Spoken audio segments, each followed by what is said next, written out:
En ce temps-là, les dieux vivaient dans leur palais, sur l'Olympe. Mais il n'existait pas de cité sur terre qui leur fût exclusivement consacrée. Zeus estima qu'il fallait, sans plus tarder, combler ce manque. Il convoque alors tous les dieux et leur demande de choisir une ville dans laquelle les hommes honoreront leur culte. Une seule cité pour chaque dieu. Chacun fait son choix. Apollon choisit Delphes. Arès prend Sparte. Aphrodite s'établit à Corinthe. Même Artémis, pourtant solitaire et farouche, se résout à choisir une ville. Ce sera Éphèse. Mais lorsque vient le tour de Poséidon et d'Athéna, tous deux revendiquent la possession de l'Attique. Le ton monte. Voyant son frère et sa fille se disputer de plus en plus violemment, Zeus décide que le roi de l'Attique, le sage Cécrops, sera l'arbitre de ce conflit.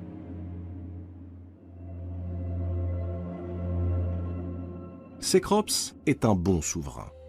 Il a interdit les sacrifices humains. Il a fait de sa région la plus civilisée des contrées du monde.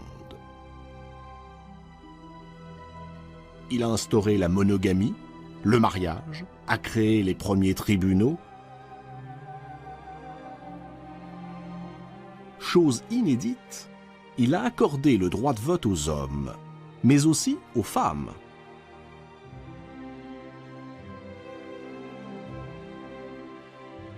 Cécrops obéit aux souhaits de Zeus. Il s'enferme dans son palais. Quelques heures plus tard, il en ressort et déclare que la ville sera placée sous le patronage du dieu qui fera aux hommes le don le plus utile. Poséidon est sûr de l'emporter. Le dieu des océans pointe son trident vers le sol et fait jaillir une magnifique source. Une source d'eau salée qui déferle sur les plaines asséchées. Il offre aux habitants de l'Attique un somptueux bassin, une sorte de piscine géante dans laquelle les hommes pourront occuper leurs loisirs et s'entraîner aux courses nautiques qu'ils affectionnent tant. Puis il redouble son cadeau et offre à Cécrops lui-même un splendide étalon noir, un cheval magique jailli de l'écume et réputé invincible à la guerre. Athéna, elle, réfléchit.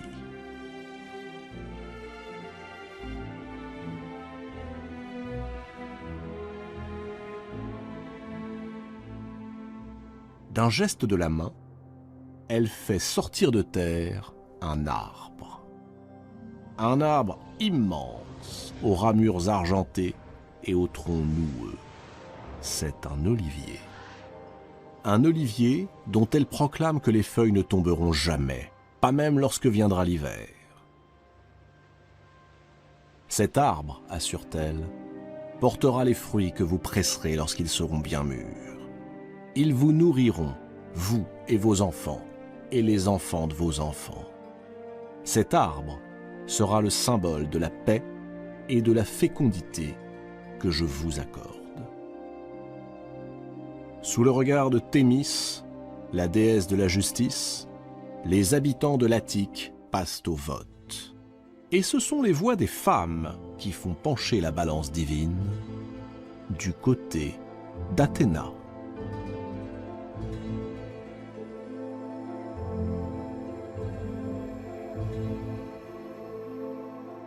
Poséidon entre dans une fureur incontrôlable.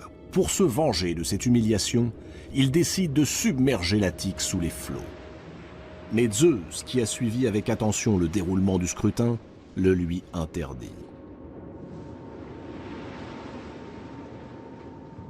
Alors, le seigneur des océans quitte l'Olympe, plein de rancune et de haine à l'égard de la fille de Zeus.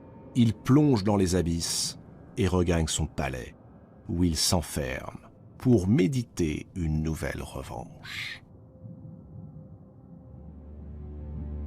La raison du choix des habitants de l'Attique est simple. Poséidon leur propose le divertissement. et la guerre. Athéna leur offre la paix et l'agriculture. Et en hommage à la déesse, il est décidé que ce lieu s'appellera désormais Athènes.